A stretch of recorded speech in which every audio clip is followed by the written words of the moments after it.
Because God, when he created you in his own image. Alisema wacha na tukamuumbe mtu aliye kama sisi. Kumaanisha alimuumba ama binadamu alipoumbwa, aliumbwa kwa binafsi ama uhusiano ama sura moja na yeye mwenyewe. Tabia na mienendo na sura na maumbile yote yaliumbwa yakiwa ni yale ya Mungu. Bwana Yesu asifiwe sana. Mtu mmoja aseme amina.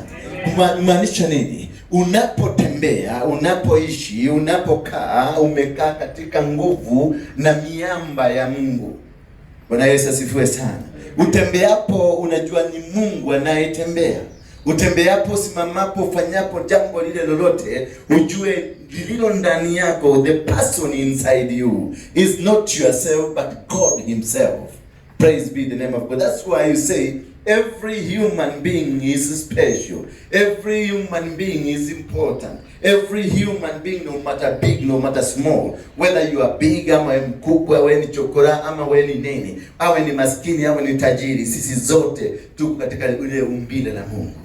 Ningetaka tusome andiko moja.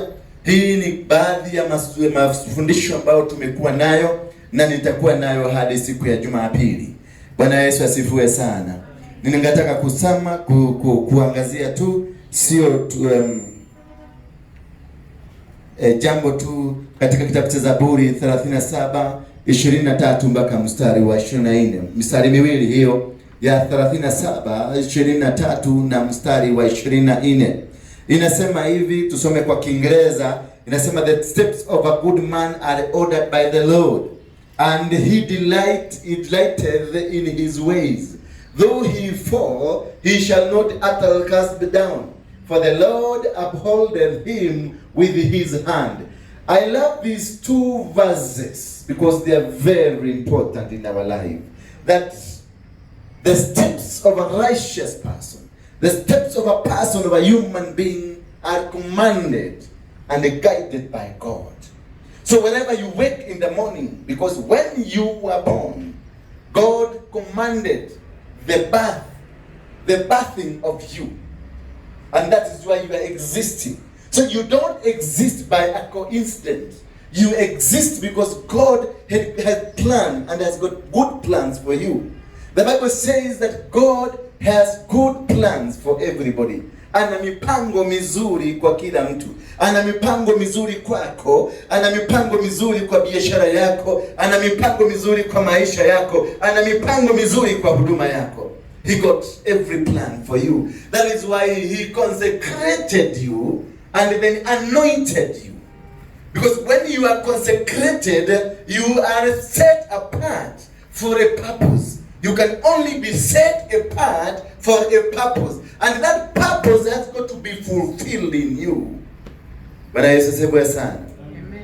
Ndio nampata mtu, ukisoma historia za watu wengi duniani, wawe ni marais, wawe ni watu wakubwa, wawe ni wahubiri wakubwa, utapata kuna historia ambayo ilichangia sana kuwamaliza. Lakini licha ya kuwa ilichangia kuwamaliza, kwa sababu Mungu alikuwa ametia kitu ndani yao, aliwalinda kutokana na changio hilo ambalo lilipania kuwamaliza. Bwana Yesu asifiwe sana. Ukiangalia marais katika dunia nzima, wengi utakuta walipatana na changamoto ya maisha. Wengine waliishi katika maisha ya upweke, wengine waliishi katika maisha ya uhamishoni, wengine waliishi katika maisha ambayo waliingia jela. Lakini Mungu alikuwa na kusudi, kwa sababu katika njia moja au nyingine maisha unayopitia Mungu anayaelewa. Praise be the name of God. Any journey of your life that you go through, God knows. And that's why when you are taken to prison, you are taken to prison because God had a purpose for you to be taken to prison for protection. Yusufu, Mungu alimjua siku moja atakuwa chombo kitakachoiokoa jamii yao. Na kwa hivyo akasababisha Yusufu auzwe na nduguze. Maana kama angeishi katika familia yao, basi jambo ambalo Mungu alimtenga kwa sababu yake halingefaulu. Kwa hivyo lazima angepitishiwa process ambayo inampeleka mpaka akaweze kufika kwenye upeo wa maisha yake. Basi alipouzwa, alipelekwa mpaka Mungu alijali maisha yake na alijali njia atakayoipitia. Maana alisababisha watakaomnunua watampeleka kwenye hifadhi nzuri. Bwana Yesu asifiwe sana. Alisababisha kwa jambo ambalo linafanyika kwenye maisha yako, linalofanyika sasa, linafanyika kwa sababu Mungu alipenda lifanyike, kwa sababu ni hifadhi ya maisha yako kwa ajili ya kesho. Sijui kama mtu ananielewa hapo. That whatever situation you are in, whether you are in prison, whether you are suffering, ama uko na njaa mahali pale umejifungia mahali, ni kwa sababu kusudi ya Mungu amekuficha. Maana maadui wanakutafuta. Na Biblia inasema hata kama maadui watakutafuta, nitakuficha. Amen. Sijui kama umeelewa hivyo. Hata kama maadui watakuandama, hata kama maadui watakufuata, basi watakuficha. Zaburi 59 yasema nini? Zaburi 59 ina maelekezo. Maana ni ombi lililokuwa na Daudi. Daudi ni mtu ambaye alipitia changamoto.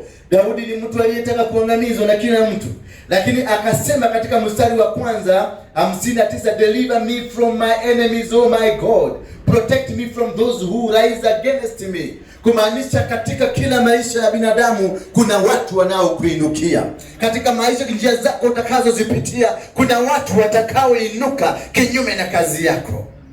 I don't know whether you understanding me.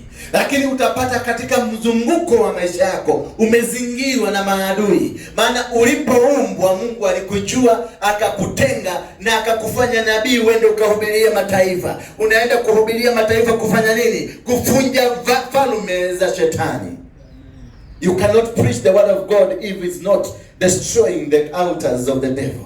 Katika Jeremia 1 mstari wa 9 na 10 inasema ya kwamba alimtia Jeremia moto na akamtia maneno kinywani chake, na akamwambia usirudi kusema kwamba wewe ni mdogo, usirudi kusema hauna uwezo, maana una uwezo. That is, God has purpose and has purposed your life for a particular purpose.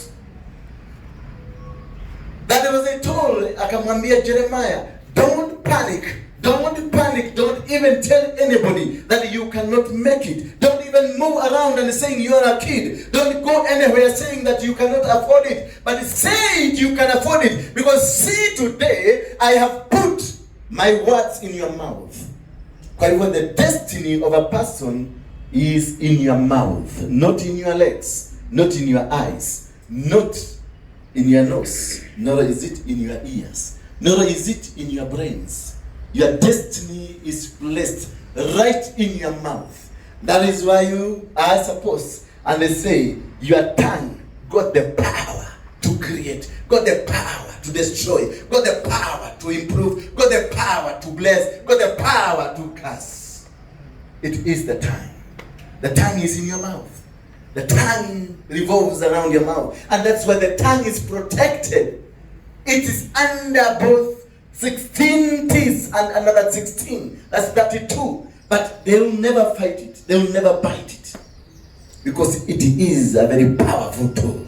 Your destiny lies in your mouth. Your destiny is not in your education. Your destiny is not in your career. Your destiny is not in your parents. Your destiny is not in your husband. Your destiny is not in your wife nor your children. Your destiny is right in your mouth. Amen. You carry, wherever you go, you carry your destiny. Whatever you do, you carry your destiny. If you keep quiet, you keep quiet on your destiny. If you talk on your destiny. If you move on your destiny. Your destiny is right inside you.